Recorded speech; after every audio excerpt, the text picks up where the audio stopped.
দক্ষিণাঞ্চলের একটা জেলাতে আসছিলাম বেড়ানোর জন্য। এটা হলো কুষ্টিয়া জেলা।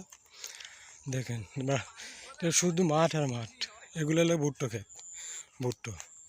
এই দেখেন ভুট্টো, এই যে ভুট্টো দেখা যাচ্ছে, এই দেখেন সব ভুট্টো। এই দেখেন ভুট্টো পাকবে, এটা কদিন পরেই কাটা হবে। আর এত সুন্দর, এত সুন্দর রাস্তা করছে, এই রাস্তা দিয়ে ধান পেঁয়াজ সব তোলা হয়। এই রাস্তা দিয়ে যাওয়া হয়, মোষের গাড়ি দিয়ে ব্যবহার করে। দেখেন এগুলো সব ভুট্টো ক্ষেত, সব ভুট্টো ক্ষেত। এই দেখেন সব ভুট্টো ক্ষেত। দেখেন কত সুন্দর, দেখেন সব ভুট্টো ক্ষেত, সব ভুট্টো। দেখেন সব ভুট্টো।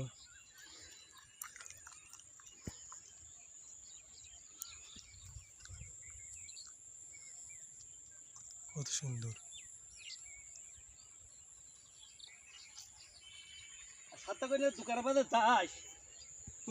ঘাস কেটে আছে ভাই।